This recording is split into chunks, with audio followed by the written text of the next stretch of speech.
Augusto Carrera, the bastard son of one of the most influential families in the country, had always been an unsettling presence in a social circle that despised him. The venomous whispers about his origins and his turbulent past left no room for kinder interpretations. Rumors that he had just been released from prison were treated as absolute facts, and any woman who dared to associate with him would be viewed with suspicion. And then, defying everything and everyone, Alicia Bloom chose him. For Alicia, Augusto represented something mysterious, almost magnetic. He was different from the other suitors her family had carefully arranged for her. There was something enigmatic in his gaze, an intensity that made her feel alive in ways she'd never experienced before. She believed that marrying him would be a new beginning, an escape from a predictable, passionless life. And, in a way, it was, but not in the way she imagined. The first few weeks of marriage were filled with unexpected love, a unique bond that defied convention. Augusto, though reserved, seemed genuinely enchanted with her. He brought her flowers every morning and told her stories of past travels, exotic and dangerous places she could barely imagine. But there was one thing he never shared, what he really did when he was away for entire days without offering any convincing explanation. Alicia tried to convince herself that this was just another side of the man she loved, a characteristic of his complicated past. She wanted to believe he came back to her because, at least there, he felt at peace. If you love romance, the kind that keeps you hooked until the end, I promise you'll love this one. Subscribe to the channel so you don't miss our next stories. But soon, what was just a vague discomfort turned into a growing nightmare. One day, returning early from a trip, Alicia found a hotel key hidden among Augusto's papers. Curious, she decided to investigate. The hotel's name was unknown to her, but when she followed the coordinates, she ended up in a shady neighborhood on the outskirts of the city. Alicia hesitated, but doubt and fear pushed her to keep going. She opened the room door with trembling hands and found herself in an unimaginable place. The small space was filled with documents, files of high society people, records of illegal financial transactions, photos of influential figures in compromising situations. And at the center of the room, on a huge bulletin board, was a map of connections pointing to the Carreras and their businesses, like a web of secrets that could ensnare everyone at any moment. In the midst of the shock, Alicia realized that Augusto wasn't just the rejected son of a wealthy family. He was a man on a hidden mission, someone who manipulated information and influenced destinies. But for what? Was he just an opportunist seeking revenge against the Carreras? Or was it something even darker? Confused and scared, Alicia went home with the intention of confronting him, but he seemed to have sensed her unease.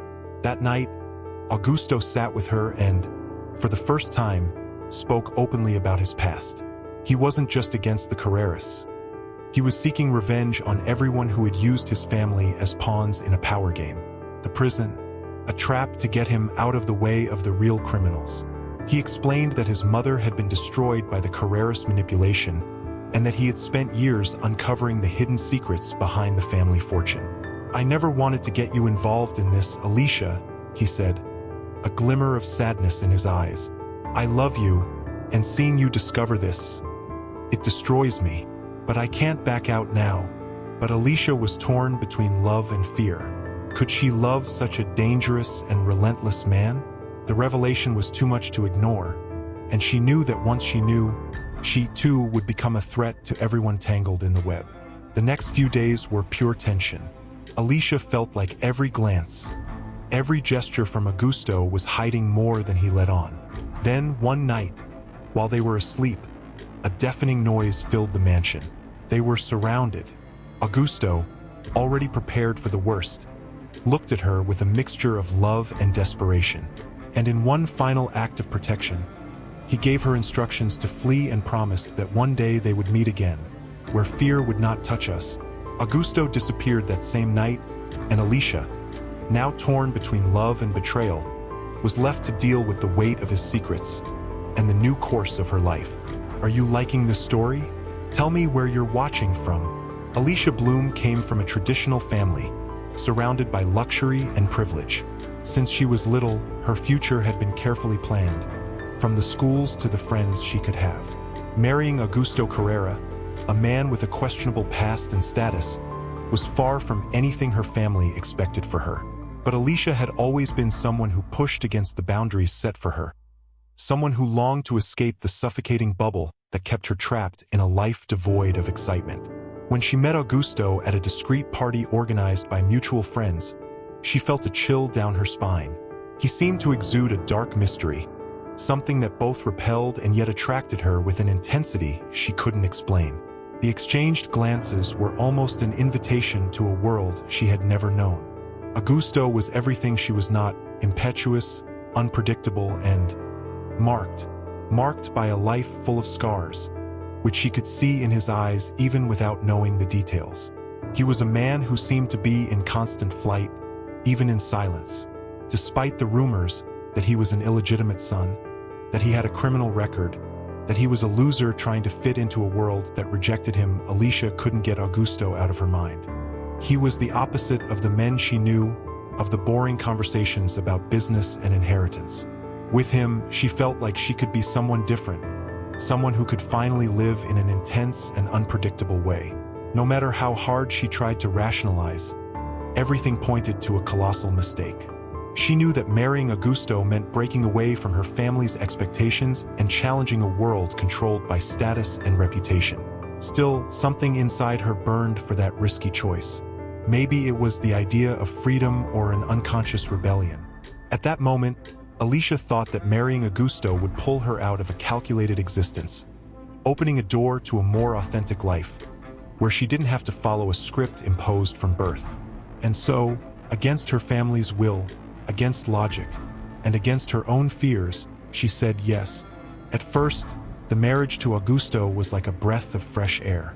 He made her feel unique, treated her with an almost obsessive devotion, and Alicia believed that everything people said about him was just that: rumors. Augusto seemed willing to change, to build a life with her and leave behind the shadows that followed him. But that promise was fragile, almost illusory. In the first few weeks, Alicia began to notice strange things. Augusto would disappear for days without explanation, always claiming he had business to attend to. He would return with a dark look in his eyes, as if he had faced a battle she could never understand. Even with her insistence for him to share his secrets, he would close off more and more, as if trying to protect her from something she couldn't comprehend. Then came the night of discovering the hotel room and the hidden documents. Alicia learned, with a devastating shock, that Augusto carried a much bigger purpose, a silent revenge he had been plotting for years. The image of the man she loved began to crumble, giving way to a stranger whose life was a puzzle wrapped in vengeance and mystery. When he instructed her to flee, it was with a desperate look in his eyes that he gave her all the instructions. She was to follow a specific path, access an account he had set up in a distant country, and never look back. I always knew I would have to do this one day, Alicia, and I did everything to make sure you'd be safe. Despite the confusion and fear, Alicia knew there was no choice. With no time to question, she followed the instructions. She was alone now, with a passport, an international bank account filled with money, and Augusto's guidance echoing like a final whisper in her mind. There was no time to think, only to act. The escape began in the quiet dawn, as Alicia said goodbye to everything she knew. She felt the weight of uncertainties with every step, but she knew hesitation wasn't an option. Soon, she was on a flight, crossing continents, her mind buzzing with questions. She didn't know what to expect from this new destination, but one thing was clear. Her world, once orderly and predictable, had been destroyed. She was a fugitive now, not just from her previous life, but from the image she had of Augusto and of herself. As she gazed out the airplane window, she felt a pang of regret, yet at the same time a strength she never imagined she possessed. Alicia landed in the town of Brunsfeld, an old, charming village nestled in the Swiss mountains. It was the kind of place where time seemed to stand still, with its narrow cobblestone streets, stone-carved houses, and slate roofs.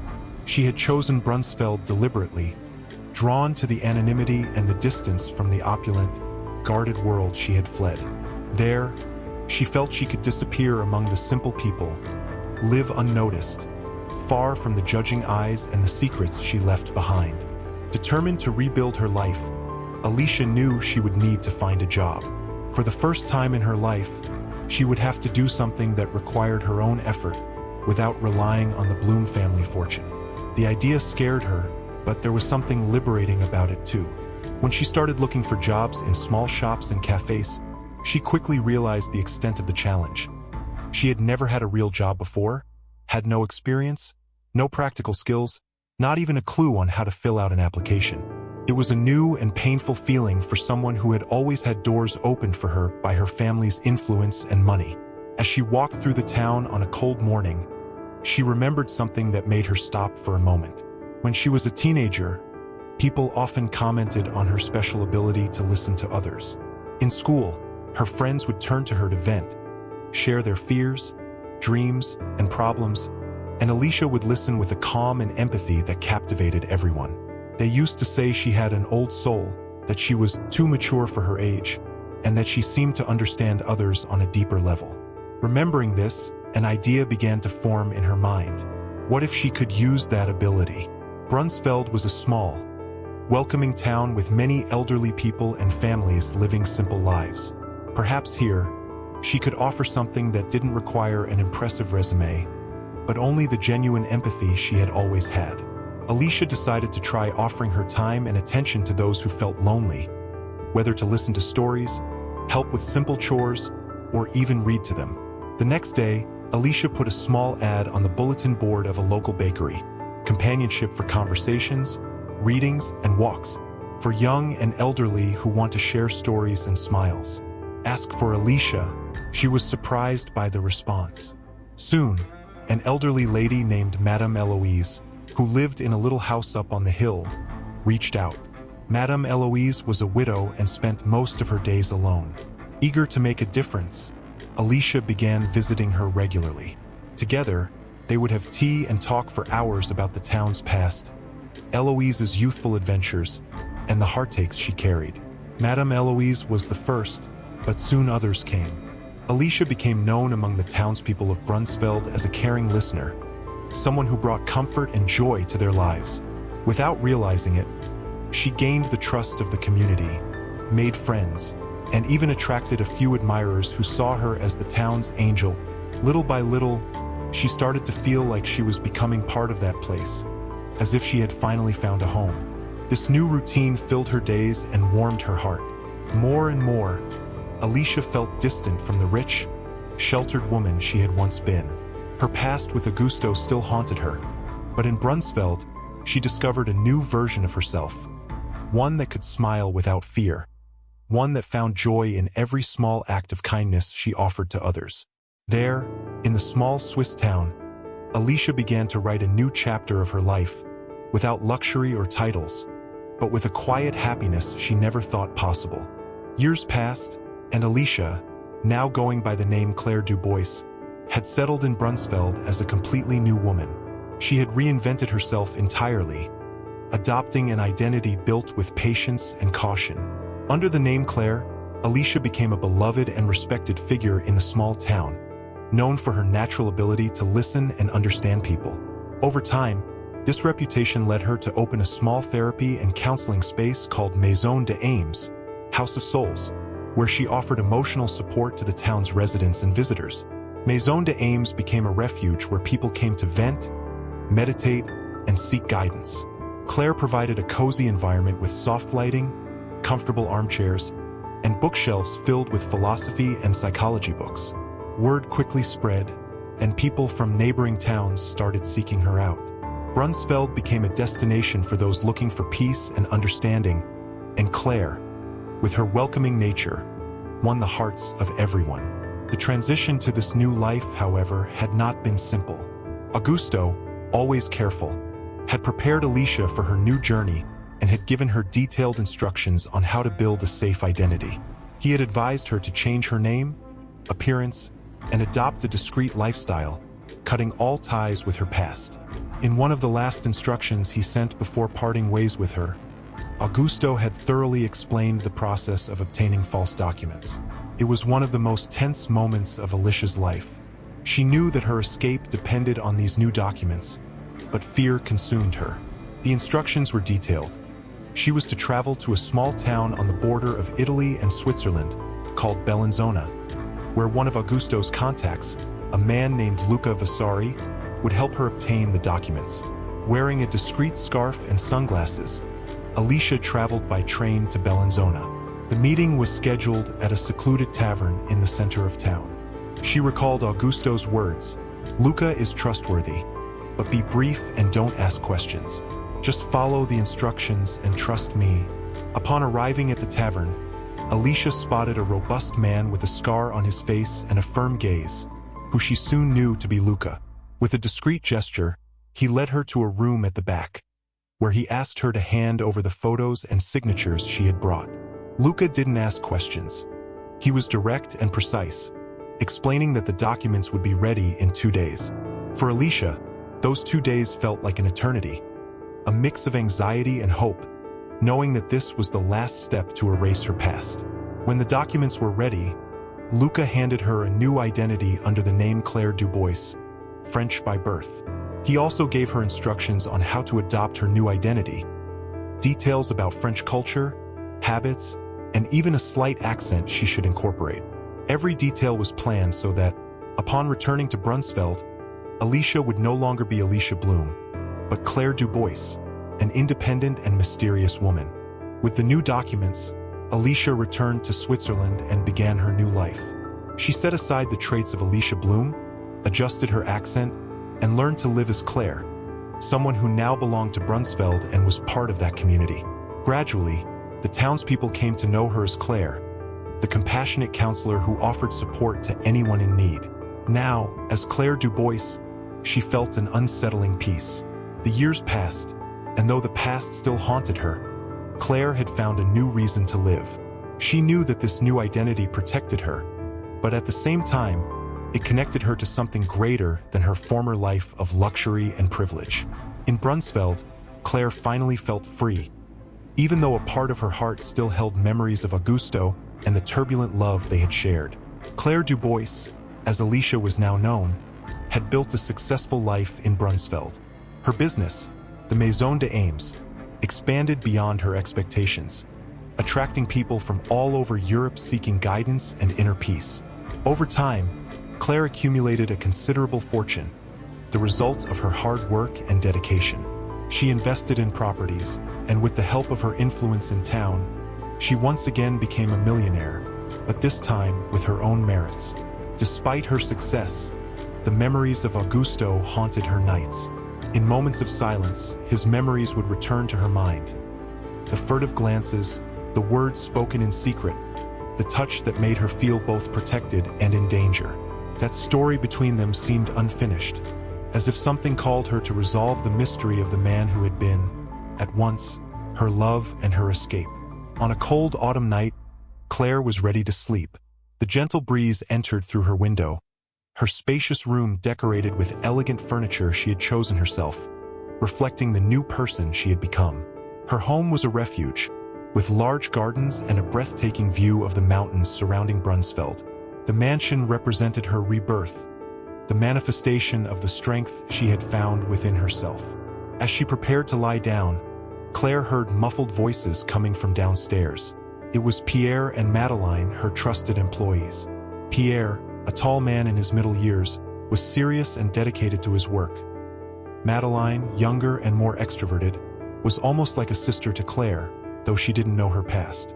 The voices of the two reached her in excited whispers. Curious, Claire approached the top of the stairs to listen. They were talking about a news story that had just come out on the television, something about a millionaire couple who had mysteriously disappeared. Pierre's tone was one of concern, while Madeleine spoke with a mix of shock and curiosity. "It's terrible, Madeleine. The family is desperate. They're important. Apparently they have a huge fortune." Pierre said. Madeleine, with her usual curiosity, responded, "Who do you think did this? They say they were kidnapped, but no one knows for sure. The last time they were seen was at a party. The Carrera family is devastated." Upon hearing the surname, Claire felt her heart race. A strange sense of dread began to take over her thoughts. She slowly descended the stairs and entered the room where the television was on. Pierre and Madeline fell silent when they saw her, not knowing she had been listening. Claire moved closer to the screen, her eyes fixed on the images passing by. There, on the screen, was a photo of Augusto Carrera and an elegant woman by his side. Identified as the wife, they were described as a millionaire couple who had mysteriously disappeared. Journalists reported that, after a charity event, they both vanished without a trace, and now the authorities were investigating the case.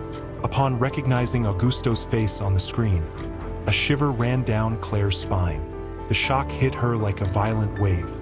She tried to absorb the information, but the words barely made sense. There was another woman, a wife, but how?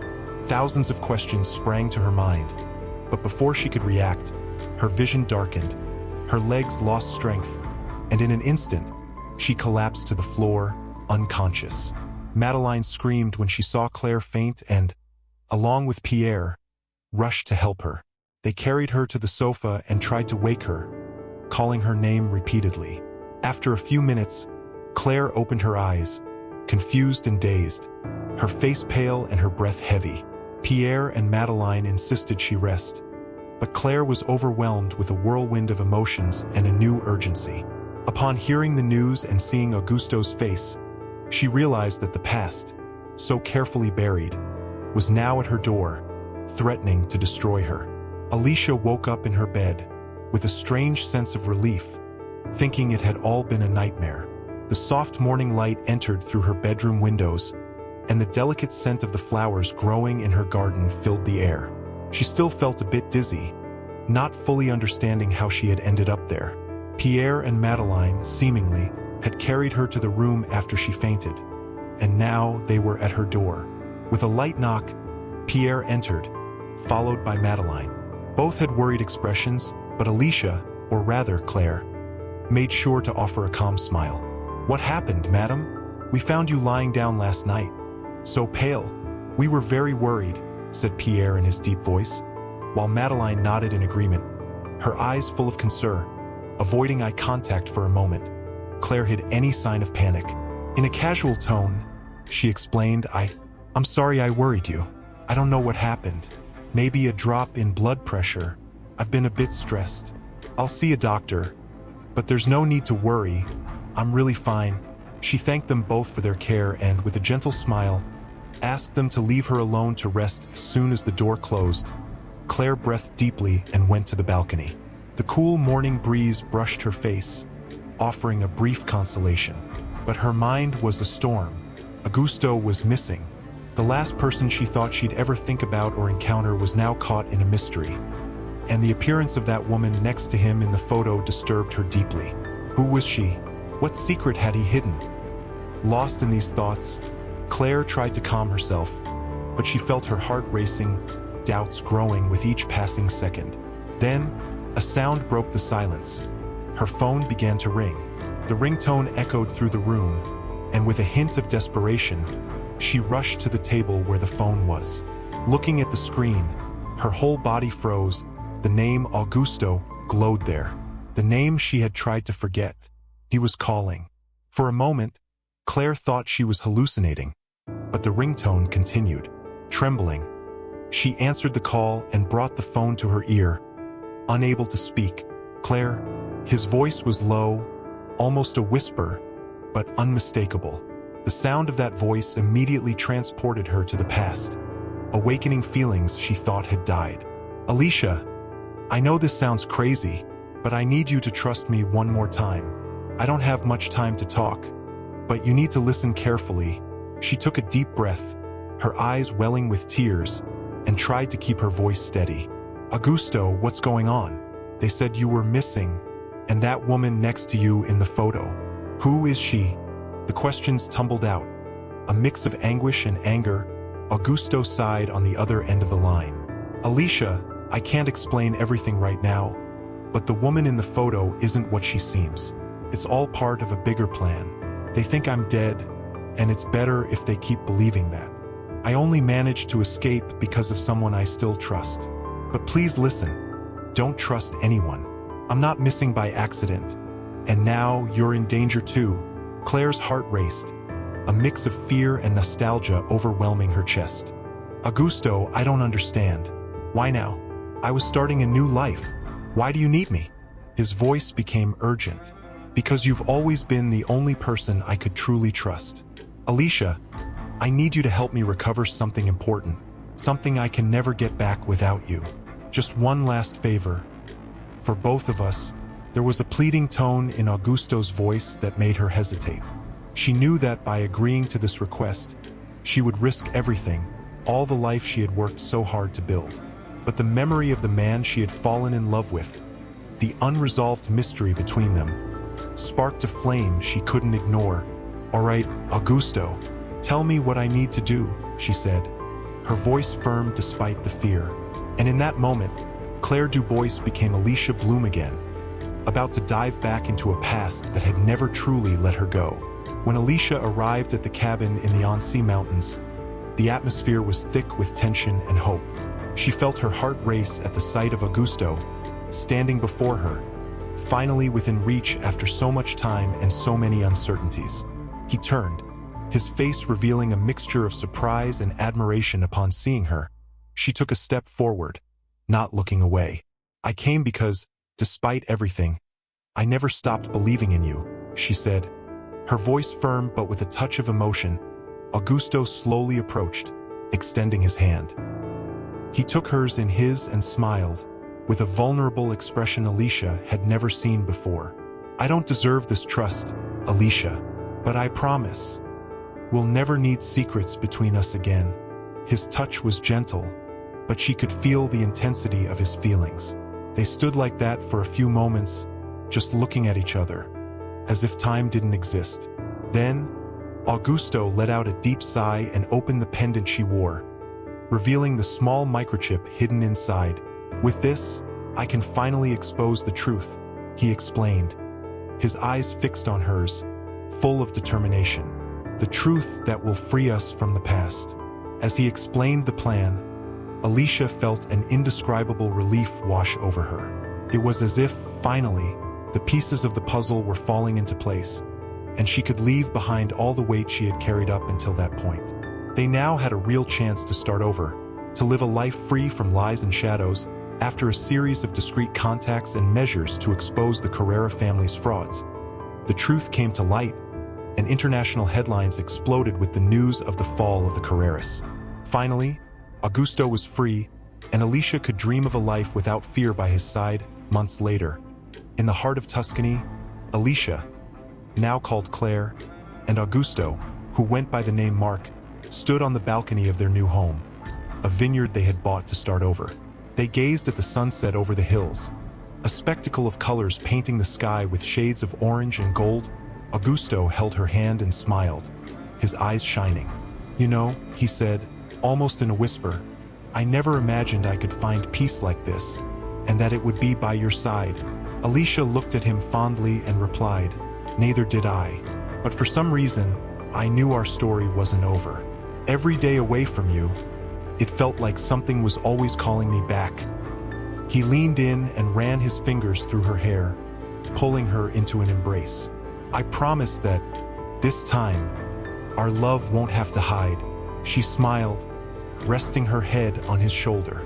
"I believe you, and now we're truly free." They stayed like that, embraced, only hearing the wind in the trees and the tranquil sounds of nature around them. It was as though the world had finally granted them a moment of serenity. But that same night, as they returned home, a surprise awaited them. In the mailbox, there was a mysterious letter, with no return address, and an enigmatic phrase. "Be careful, the past never disappears." Alicia read the words in silence and felt a shiver run down her spine. She looked at Augusto, who wrapped his arm around her, drawing her close, and whispered, "Whatever it is, we'll face it together." She smiled, pushing the fear aside. "Now I know we're ready. Whatever comes, we're ready to face it, because what we have here is real." Augusto kissed her forehead, and the two, united, returned home. The letter was a reminder that the past could still haunt them, but together, they finally had what they needed to face any obstacle. Each other, and as the dawn lit up the Tuscan hills, they knew that, even with new challenges. They were ready for the next chapter. After all, each new day with someone you love is a new beginning. What did you think of this story? Did you like the ending? Don't forget to subscribe to the channel to be notified of new stories like this one.